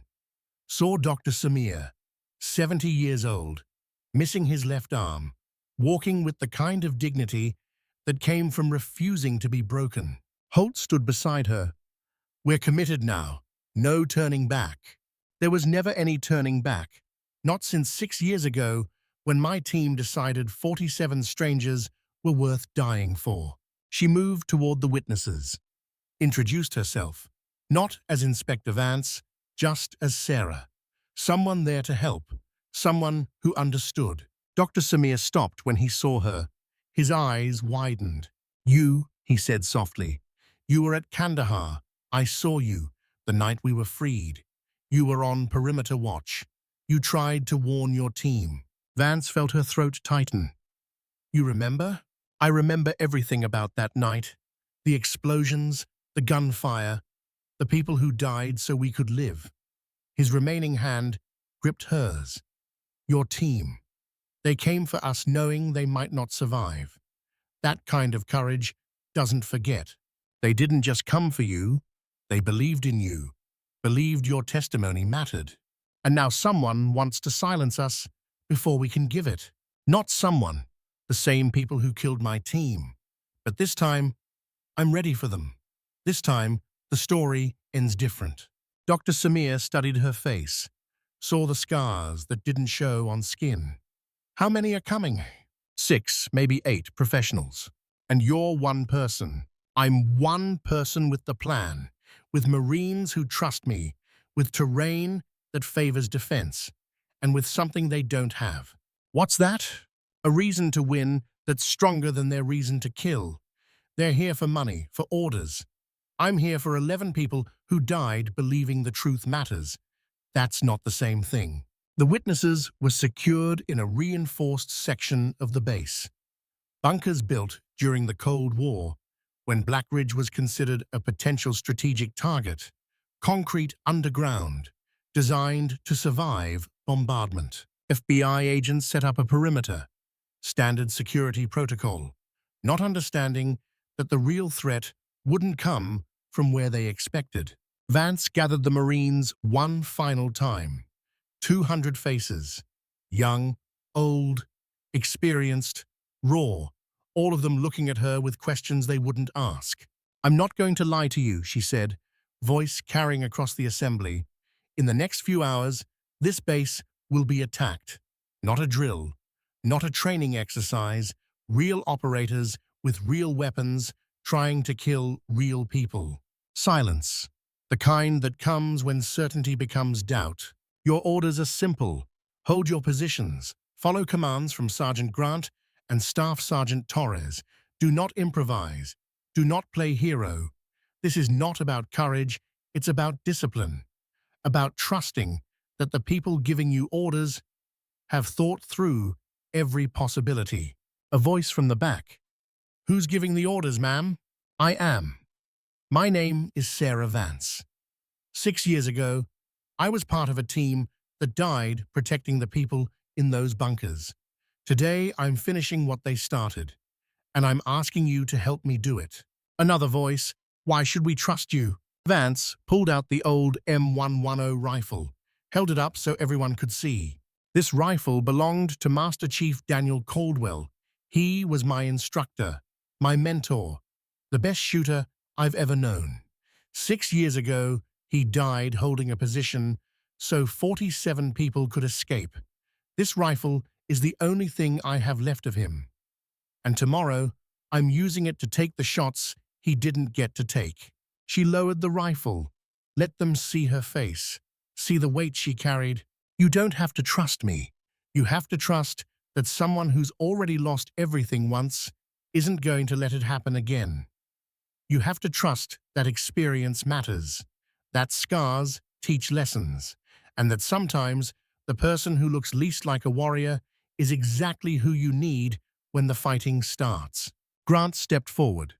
Marines, I've spent 28 years learning when to follow orders and when to question them. This is a follow-order situation. Inspector Vance knows what's coming because she's survived it before. We do exactly what she says, exactly when she says it, and we all go home. Clear? A chorus of "Yes, Sergeant" rippled through the assembly. Vance nodded. Then let's get to work. Sunrise is in 4 hours. They'll hit us in 3. Every minute between now and then matters. Every position you hold. Every field of fire you cover. Every order you follow. It all matters. And when it's over, someone asked, when it's over, you'll have saved 47 lives, stopped 6 killers, and learned that warfare isn't about being fearless. It's about being afraid and showing up anyway, just like the 11 people who died teaching me that lesson. The Marines dispersed to their positions. Vance watched them go. Young faces, old faces, all of them about to learn what it cost to protect truth from people who wanted it buried. Holt approached. 3 hours, you ready? I've been ready for 6 years. Question is whether they're ready for me. She moved toward the fire tower. the old structure she'd climbed that first night, the position that would give her overwatch of the entire base. 90 feet up, exposed, vulnerable, exactly where a sniper shouldn't be, which is exactly why it would work. Because the enemy would expect her to hide, to use cover, to minimize exposure. They'd look for her in smart positions, tactical positions, not standing in the open on a tower that would collapse if hit by anything heavier than small arms fire. Vance climbed, each rung bringing her closer to a position that was either genius or suicide, maybe both. At the top, she assembled the M110, Master Chief Caldwell's rifle, 30 years old, scratched, dented, still capable of putting a round through a quarter at 800 meters. She loaded 11 rounds into the magazine, one for each member of her team, each round marked with initials: DC for Daniel Caldwell, SM for Sarah Morgan, MVI for Marcus Vale. 11 shots, 11 names, 11 debts waiting to be paid. Through her scope, she watched the sun rise over Montana, watched light spill across snow, watched the world wake up beautiful and indifferent to the violence that was about to unfold. In 3 hours, 6 killers would come for 47 witnesses, would expect resistance, would plan for contingencies, would think they understood the battlefield. They were wrong. Because Sarah Vance wasn't defending a base. She was finishing a mission that started 6 years ago in Afghanistan. A mission that cost 11 lives. A mission that would end here in Montana, with snow turning red and truth surviving one more day. She settled into position, breathed, waited, and in the forest 3 miles away, 6 operators began their final approach, moving through trees, staying low, following routes they'd scouted, approaching targets they thought they understood, moving toward a trap they'd never see until it was too late. The countdown had begun. 3 hours until contact. 3 hours until everything changed. Sarah Vance checked her rifle one final time, whispered names to the Montana wind, 11 names, 11 promises, and prepared to keep every single one. They came at 05:12 hours, 18 minutes earlier than Vance predicted, which meant they were either more aggressive than expected or smart enough to know that predictions were just invitations to be unpredictable. Sarah Vance, 90 feet up in a tower that swayed with every gust of Montana wind, saw them first through her scope. 6 figures. Moving through pre-dawn darkness with the kind of coordination that came from years of training and operations that never made official records. They split into 2 teams, 3 approaching from the North Ridge, 3 from the East Tree Line. Classic pincer movement. Textbook special operations. The kind of approach that had worked 1,000 times before. Except this time, the target knew it was coming. Vance keyed her radio. Encrypted frequency, direct line to Holt in the command center. Contact, 6 hostiles, north and east, moving to breach positions. Holt's voice came back steady. Years of combat had taught him to stay calm when everything was about to go wrong. All units, this is actual. Condition 1. Repeat, Condition 1. This is not a drill. Across Black Ridge, Marines who'd been told this was an exercise suddenly understood it wasn't. That the defensive positions they'd built were real. That the ammunition in their weapons was live. That the next few minutes would define whether they went home or went home in boxes. Some of them froze. Fear does that, turns training into static, and leaves you standing there while your brain tries to process that you might actually die.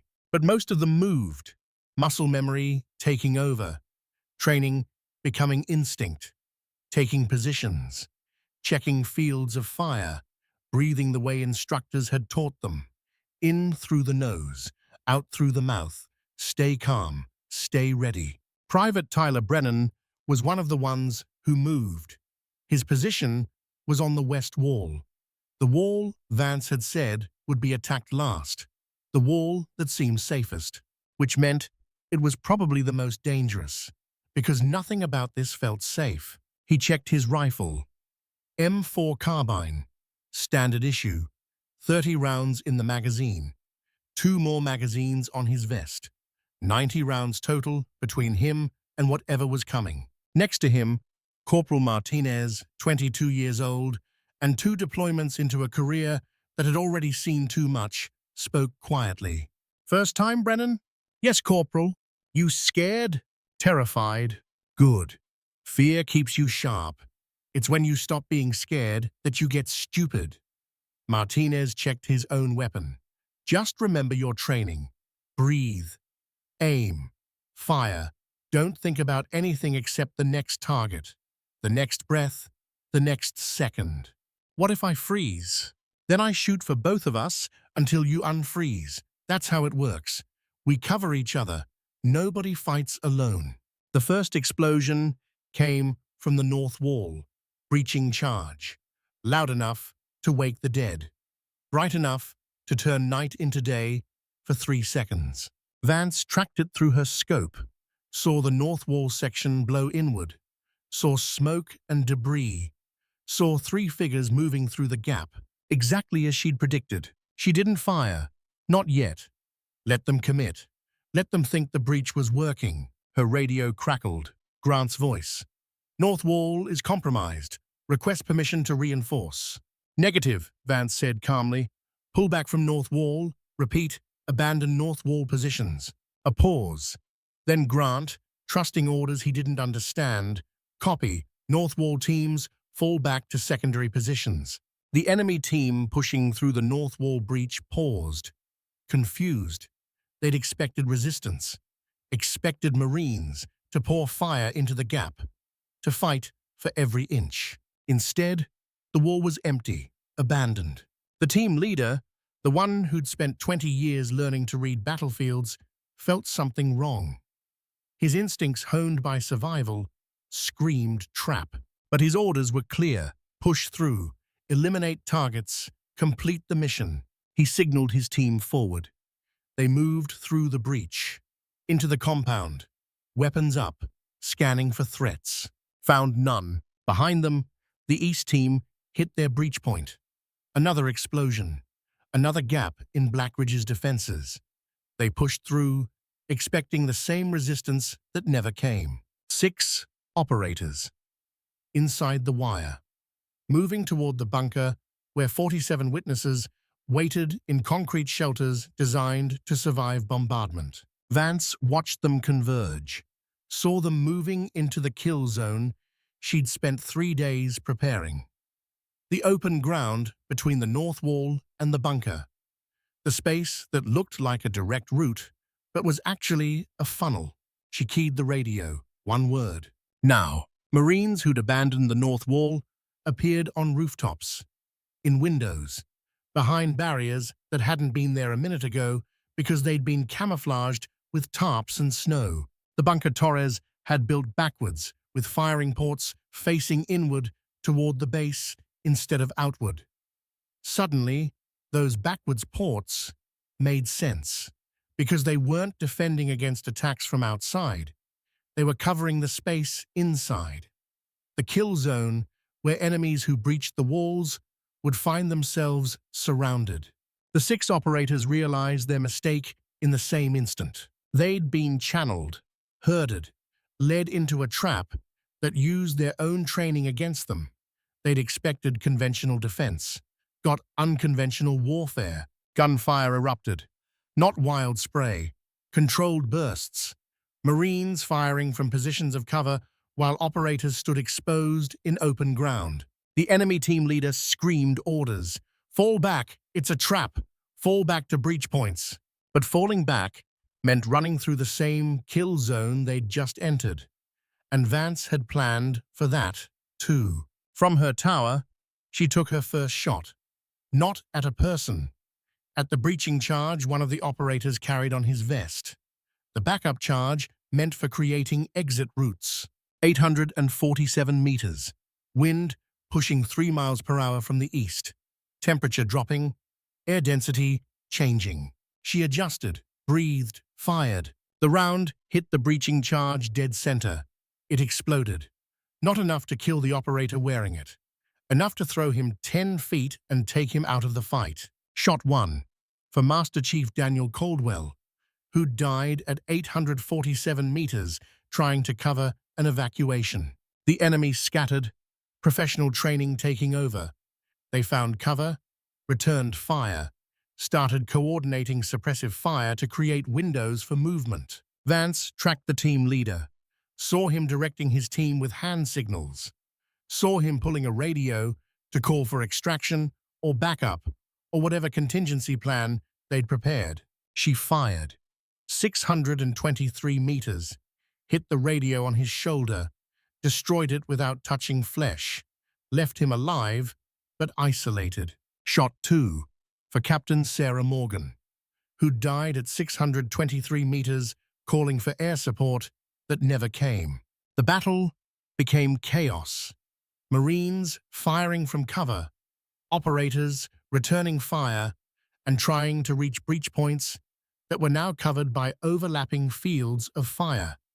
Flashbangs going off, smoke grenades creating curtains of white that turned the battlefield into a nightmare of shapes and sounds. Tyler Brennan, on the west wall that was supposed to be safe, suddenly found himself in the fight when 2 operators tried to flank around the kill zone, tried to use the west approach to get at the bunker from an unexpected angle. He saw them coming, 2 shadows moving through smoke, weapons up, professional, dangerous. His training said fire, his brain said freeze. His finger hovered on the trigger while 2 parts of him fought for control. Martinez, next to him, fired first. 3-round burst, hit the lead operator in the leg, non-lethal but enough to drop him. The second operator returned fire, rounds snapping past close enough to make Brennan duck. Martinez's voice cut through the chaos. "Brennan, shoot, now!" Brennan fired, not aimed, just pointed his rifle at the shape and pulled the trigger. His burst went wide, hit nothing but snow and air. The operator adjusted aim, toward Martinez, toward the Marine who'd just shot his partner. And Brennan, watching it happen, understood something fundamental about warfare. It wasn't about courage or fear or glory. It was about the fact that if he didn't shoot, someone else would die. He fired again, this time aimed, this time controlled, 3 rounds, center mass. The operator went down. Brennan stared at what he'd done, at the person who'd been alive 3 seconds ago and wasn't anymore, at the reality that training never quite prepared you for. Martinez grabbed his shoulder. "You did good, kid. Saved my life. Now stay focused. This isn't over." But Brennan's hands were shaking, his breath coming too fast, the rifle suddenly feeling too heavy and too light at the same time. In his pocket, his phone buzzed. Text from Casey, sent hours ago but just coming through on delayed base network. "Made my decision. Signing delayed entry tomorrow. Want to be like you." He looked at the body, at the blood on snow, at the cost of being what Casey wanted to become. From the tower, Vance continued working through her list. Shot 3, shot 4, each one marking a distance where one of her teammates had fallen. Each round fired not for killing, but for control, for stopping the enemy without turning this into a massacre.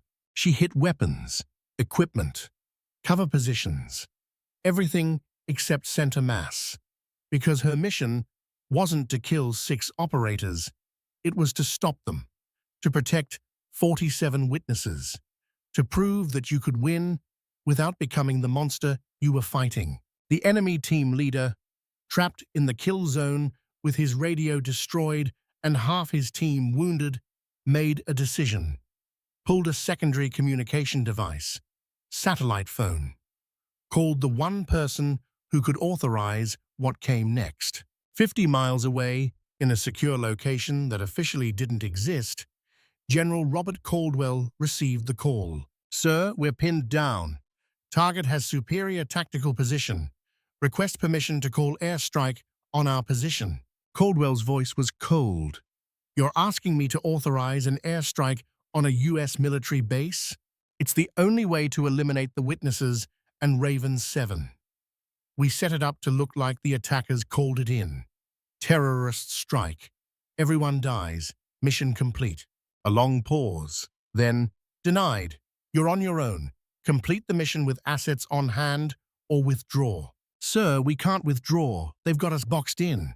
Then I suggest you find a way to complete your mission. Because if those witnesses testify tomorrow, your career ends, my career ends, and a lot of very powerful people go to prison. This is the only chance to bury this. Don't waste it. The call ended. The team leader looked at his remaining operators. 3 still combat effective. 2 wounded, but mobile. 1 down completely. Against 200 Marines. Against a sniper who'd taken 6 shots and hadn't missed once. Against tactical positions that turned every advantage into a trap. He'd spent 20 years following orders. 20 years trusting that the people giving those orders understood the bigger picture. 20 years believing that some missions required moral flexibility. But this was asking him to die for someone else's crimes. To kill 47 people who'd done nothing except witness what they weren't supposed to see. He made a decision that probably ended his career, but saved his soul. Ceasefire, he said into his team radio. All units, weapons down. We're surrendering. Operator Chen, the one who'd questioned the mission from the start, responded immediately. Copy, weapons down. The others hesitated. Years of training said never surrender. Always fight. Death before capture. But they were professionals. And professionals knew when a battle was lost. One by one, they lowered their weapons. From the tower, Vance saw it through her scope, saw 6 operators setting down rifles, raising hands, accepting defeat. She keyed the radio. Halt! They're surrendering. Send security teams to collect them. Medical for the wounded. But keep them separated. No communication between them until FBI arrives. Copy. Holt sounded amazed. You did it. You stopped them without becoming them, Vance finished.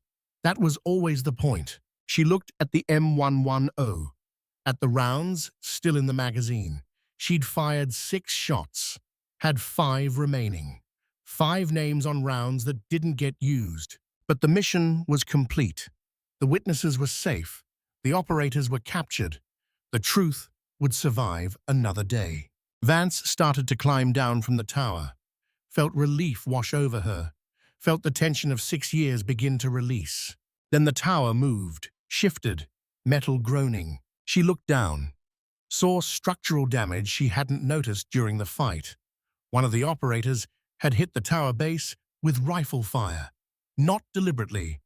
Just stray rounds, finding weak points in 90-year-old metal that had been rusting since before she was born. The tower was collapsing. She had maybe 5 seconds. Could jump, probably survive the fall into snow, or could try to climb down and definitely die when the structure pancaked. She jumped, pushed off hard, tried to clear the debris field, fell 90 feet, seemed to take forever, and no time at all. Hit a snowdrift that had accumulated against a supply shed. Deep powder that cushioned the impact enough that she didn't die. But her left leg snapped on landing. Tibia. Clean break. Pain so bright it whited out her vision for 3 seconds. The tower collapsed behind her, 90 feet of metal crashing down with a sound like thunder. When the noise stopped, Vance lay in snow, leg broken, rifle gone, buried somewhere in the debris. She'd completed the mission, saved the witnesses, stopped the operators. But now she couldn't move, couldn't defend herself. And somewhere in the chaos, if even one operator had kept a weapon, she was completely vulnerable. Footsteps in snow, running, coming toward her. She tried to sit up, couldn't. The broken leg screamed protest. A shadow fell across her, Person standing over her, weapon in hand. Tyler Brennan, rifle up, covering her, protecting her. Mom, are you hit? Legs broken, need medical. On the way, he didn't lower his weapon, kept scanning for threats. Ma'am, I shot someone, killed him. I know, I saw. Does it get easier? Vance looked up at this 19-year-old kid who'd just learned what it cost to protect people, who'd crossed a line he could never uncross. No, it doesn't get easier. You'll see his face forever. But you know what else you'll see?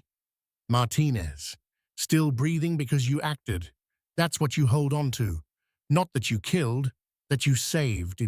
Is that what you do with your team? Every day, I see their faces, the 11 who died, but I also see the 47 who lived because they were willing to pay that price. It doesn't make it easier, but it makes it bearable. Medical arrived. Corpsman with a stretcher. They splintered Vance's leg, loaded her up, carried her toward the base hospital. As they moved her, she saw the aftermath. 6 operators in zip cuffs, guarded by Marines. None of them hurt beyond what was necessary to stop the fight. All of them alive to face justice. She saw the 47 witnesses emerging from bunkers, saw Dr. Samir, saw him looking at the fallen tower, at the Marines who defended them, at the cost of his testimony. Their eyes met.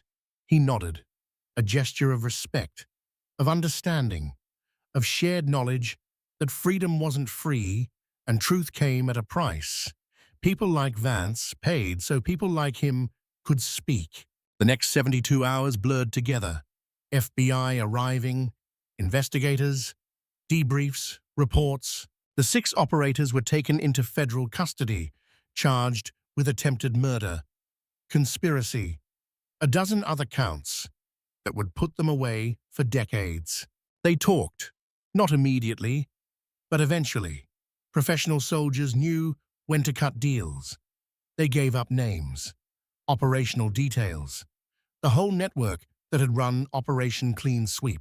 47 witnesses gave testimony in federal court, under protection. Their words documented in official records that could never be buried again. Dr. Samir testified for 3 hours, described his capture, his detention, the people he'd seen disappear, the crimes committed in the name of national security. When he finished, the judge asked if he had anything else to add. Yes, Your Honor. I want it noted that I'm alive to testify because 11 soldiers I never met decided my truth mattered more than their lives, and because one soldier they thought they'd killed refused to let their sacrifice be wasted. That should be in the record. It was. General Robert Caldwell never faced trial. Too connected, too many people protecting him. He retired quietly, with full honors, kept his pension and his reputation. But his career ended, his influence disappeared, and every day for the rest of his life, he'd know that 47 people were out there, living, speaking, remembering. That was its own kind of justice. Sarah Vance spent 3 weeks in the base hospital, leg in a cast, physical therapy, learning to walk again. Tyler Brennan visited her every day, brought books, brought news, brought questions he couldn't ask anyone else. Casey signed her delayed entry contract, he said one afternoon. She ships to basic training next summer. How do you feel about that? Terrified, proud, angry, everything at once. That's normal. Being a brother to a Marine is harder than being a Marine sometimes. Did you tell her about what happened here? I told her the truth, that we stopped bad people from hurting good people, that I had to shoot someone, that I'll carry that forever, and that despite everything, I'd do it again, because some things matter more than being comfortable. Vance smiled. What did she say? She said that's exactly why she wants to join, to be someone who shows up, who doesn't run. She's her brother's sister. Mom, when she gets to basic training, when she starts learning, could you maybe check in on her, make sure she's okay? Vance looked at this kid who'd saved her life, who'd grown from boy to man in the span of one battle, who was asking her to protect his sister the way she'd protected him. Tyler, I'm not going back to inspector work. Colonel Holt offered me a position. Instructor, advanced marksmanship, teaching Marines to think tactically, to survive smartly. Here at Blackridge, here, where it happened, where 11 people should have lived but didn't, where I can make sure the next generation learns from their sacrifice. So you'll be here when Casey comes through? I'll be here and I'll make sure she learns everything I wish I'd known at her age. I'll make sure she comes home. That's a promise. Tyler's eyes went wet. He looked away, cleared his throat. Thank you, Mom. Thank you, Tyler, for pulling that trigger when it mattered, for saving Martinez, for protecting me when I couldn't protect myself. You're going to be a good Marine, the kind that makes it home. 3 months later, Blackridge Training Facility reopened under new designation.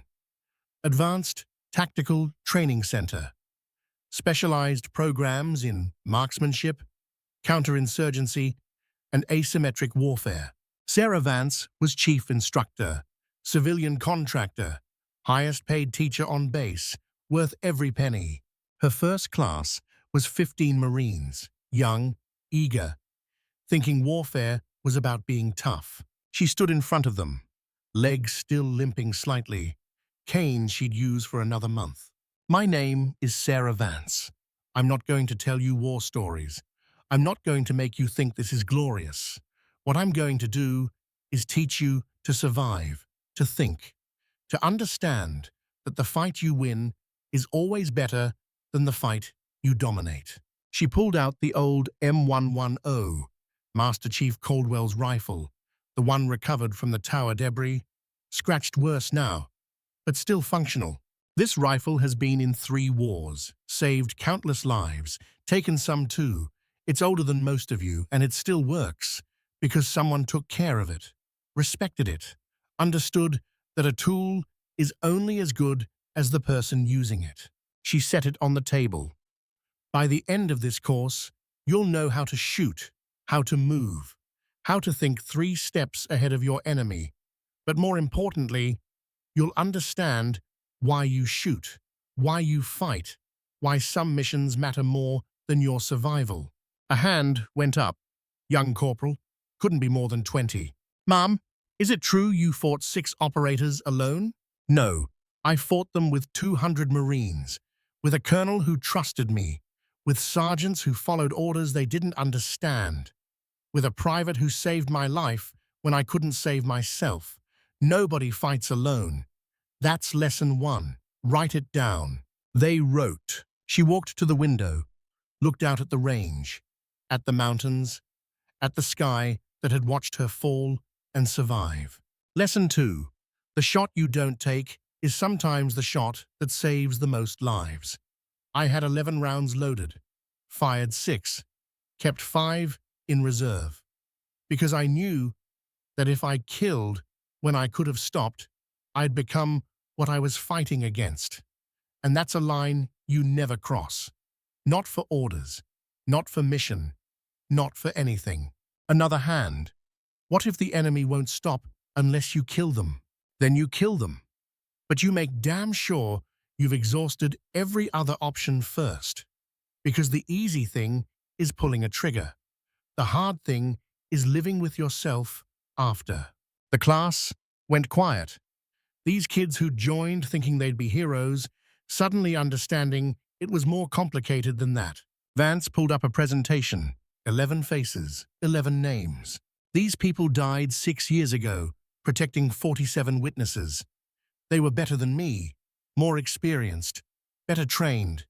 They died anyway. Not because they made mistakes, but because they were outnumbered and outgunned, and they chose to fight anyway.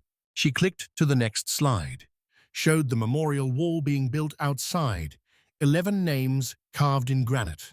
Every morning, you'll run past this wall, you'll see their names, and you'll remember that being a Marine isn't about being the best. It's about being the one who shows up when everyone else has the good sense to run. These 11 showed up, paid the price, bought 47 people a chance to speak truth. Your job, as Marines, is to make sure their sacrifice mattered, to be the kind of warrior who protects, who thinks, who comes home because you're smart, not just tough. She dismissed them, watched them file out, talking quietly, thinking about things recruits rarely thought about.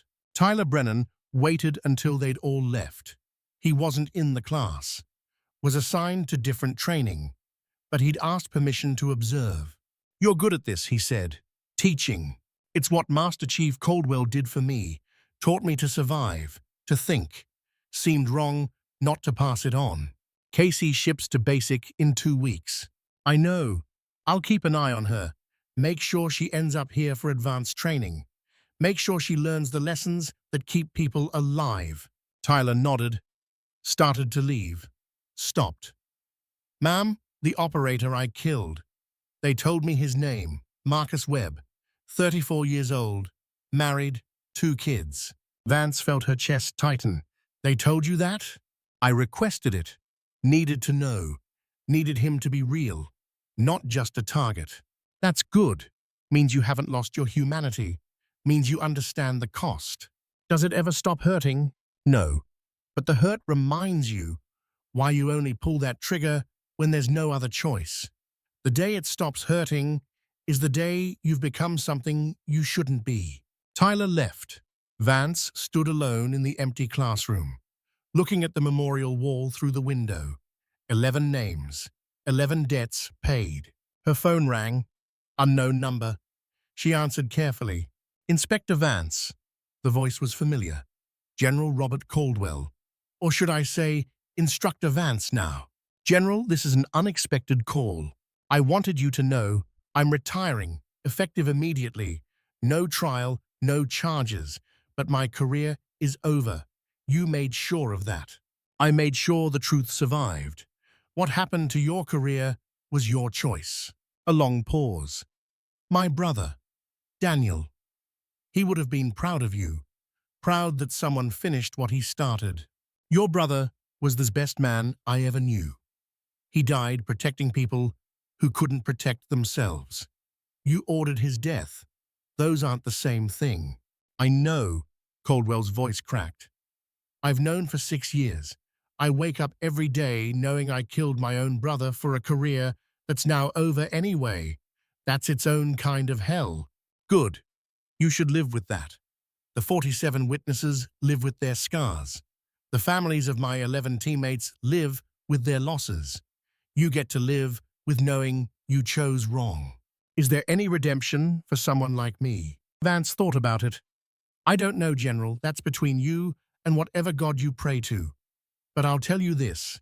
The next time someone with power thinks about burying truth, about killing witnesses, about protecting their career over people's lives, they'll remember what happened to you. They'll remember that sometimes the truth wins. That's something." She hung up, stood looking at the 11 names on the memorial wall design, whispered, "It's done. The mission's complete. You can rest now." 6 months later, Casey Brennan graduated basic training. Top of her class in marksmanship. Requested advanced training at Blackridge. Sarah Vance met her at the gate. Same gate she'd walked through as Inspector Vance. Different person now, different purpose. Casey saluted. Vance returned it. The formal acknowledgement between Marines. Even though Vance was civilian now, some gestures transcended regulations. "Private Brennan, welcome to Blackridge." "Thank you, Ma'am. My brother speaks highly of you. Your brother saved my life. Least I can do is make sure you get the training that brings you home to him." They walked toward the training center, past the memorial wall. 11 names in granite. Fresh flowers at the base. Someone, probably Marines, who'd heard the story. Keeping the memory alive. Casey stopped, read the names. "These are the ones who died protecting the witnesses?" "Yes, my team. Best people I ever knew. Tyler told me about that night, about the battle, about you taking 11 shots. I took 6. 5 remained unfired because the mission wasn't to kill, it was to protect. Big difference. Casey looked at the wall, at the names, at the flowers. Ma'am, why do you do this? Teach? You could have retired, disappeared, but you stayed.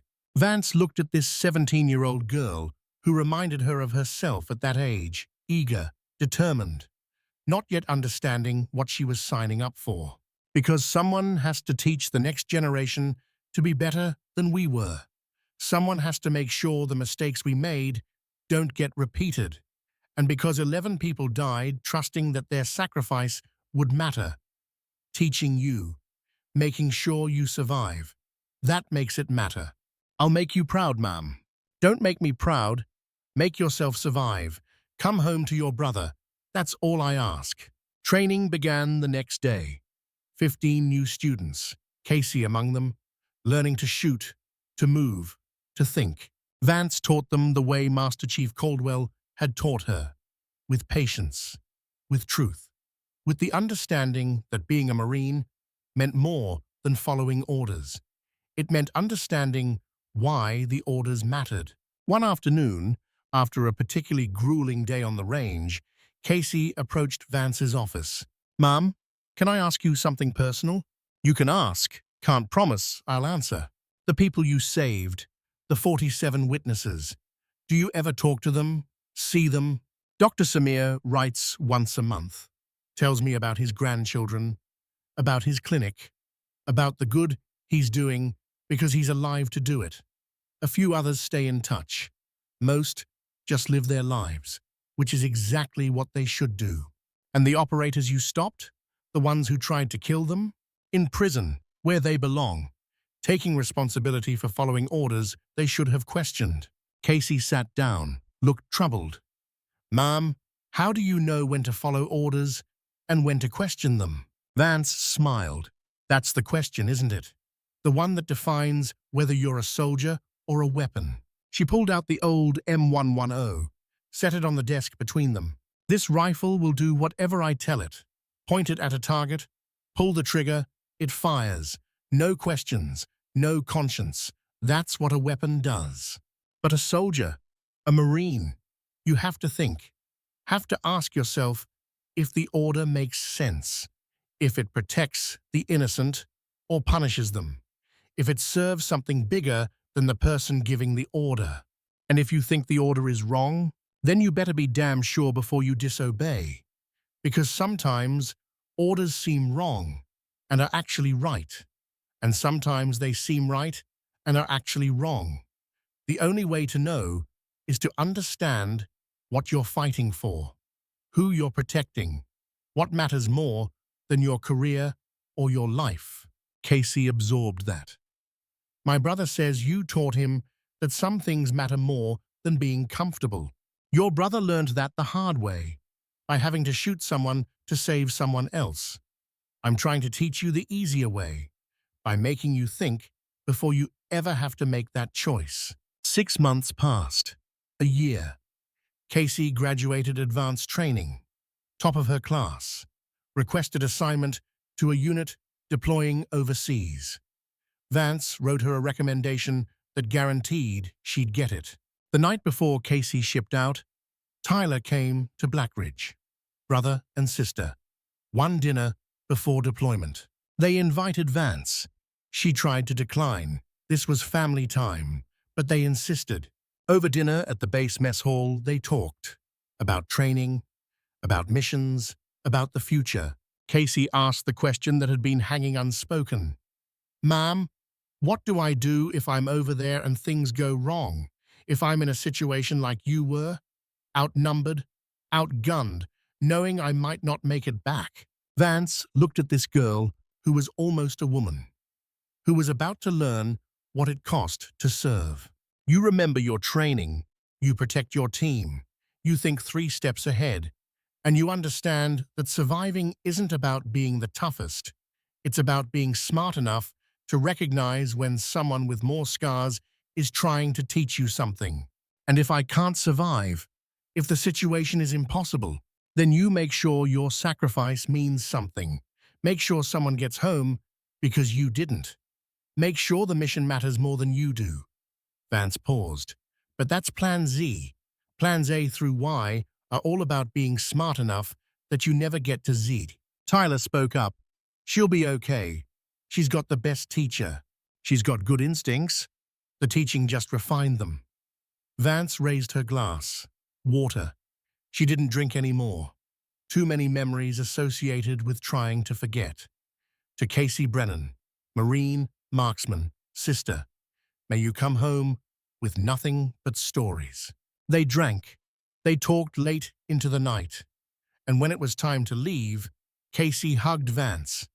Tight. The hug of someone who understood she was walking into danger and wanted to hold on to safety a little longer. Thank you, Casey whispered, for teaching me, for caring, for making sure Tyler came home that night. He made sure I came home too. We're even. Vance stepped back, looked her in the eye. Right when you can. Stay safe. Come home. Yes, ma'am. Casey deployed. Tyler stayed stateside, finished his enlistment, used his GI Bill to go to college, studied education, wanted to teach, wanted to be for other kids what Vance had been for him. Vance continued teaching, year after year, class after class, hundreds of Marines learning to think, to survive, to understand that warfare wasn't glory, it was responsibility. The memorial wall became a gathering place. Marines would run past it every morning.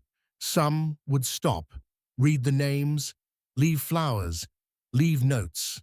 Someone, Vance never found out who, started a tradition. Every year on the anniversary of the battle at Black Ridge, Marines would gather at the wall. They'd read the 11 names aloud. They'd observe a moment of silence. They'd remember that freedom had a price and someone had to pay it.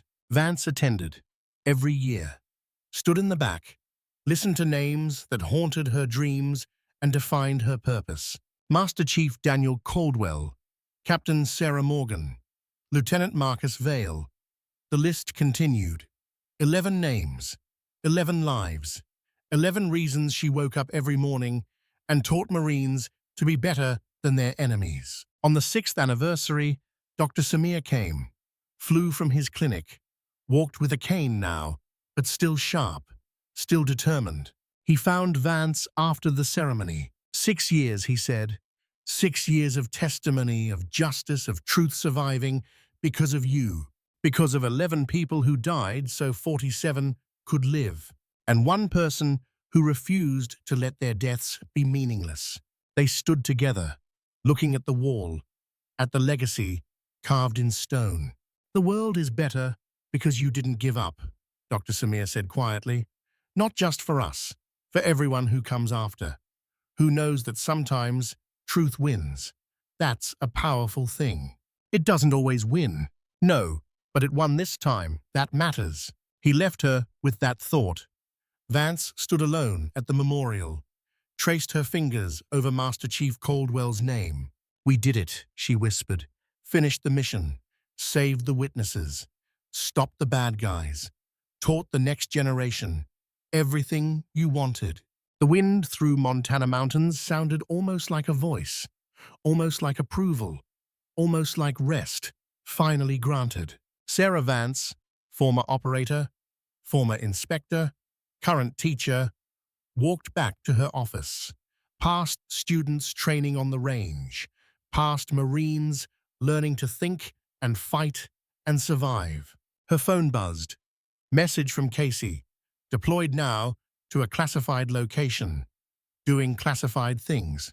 Found myself in a bad situation today. Remembered what you taught me, thought 3 steps ahead. Everyone came home. Thank you. Vance smiled, typed back. That's what I do. Make sure the next generation is smarter than we were. Stay safe. Come home. She filed the message, added it to a folder of similar messages from students who'd survived because they'd learned to think, to question, to understand that the best fight is the one you win without becoming a monster. The sun set over Black Ridge. Another day, another class taught, another generation trained, and somewhere, maybe, 11 souls rested easier, knowing their sacrifice had purchased not just 47 lives, but hundreds more, thousands more. Every student Vance taught, every Marine who came home because they'd learned to be smart instead of just tough. The last shot had been fired. The mission was complete. The torch had been passed. And Sarah Vance, who'd spent 6 years running from ghosts, had finally learned to walk beside them, to honor them, to be worthy of the legacy they'd left behind. That was enough. That was everything. That was worth every scar she carried and every nightmare that still woke her at 3 in the morning. Because some fights aren't about winning. They're about making sure the next generation doesn't have to fight at all. And if they do fight, they fight smarter. They fight better. They come home. That was the real last shot. The one that kept firing. The one that saved lives for years after the first trigger was pulled. And it was still firing, still saving, still making sure that 11 names on a wall meant something more than death. They meant legacy. They meant teaching. They meant hope. They meant that sometimes, against all odds, truth survives. Justice happens, and the warriors who fall aren't forgotten. They become lessons, become inspiration, become the reason the next warrior comes home alive. That was worth everything. Worth 6 years of running. Worth a broken leg and a fallen tower. Worth every nightmare and every scar. Sarah Vance locked her office, walked past the memorial wall one more time, touched each name. "Sleep well," she said. "Your watch is over. Mine continues. And I'll make sure every Marine I teach knows your names, knows what you did, knows why it mattered." The stars came out over Montana. Cold, clear, beautiful. Somewhere, a new class of Marines was beginning training, learning to fight, learning to think, learning to come home. And Sarah Vance would be there, teaching, protecting, making sure that the last shot fired 6 years ago kept echoing, kept saving lives. Forever.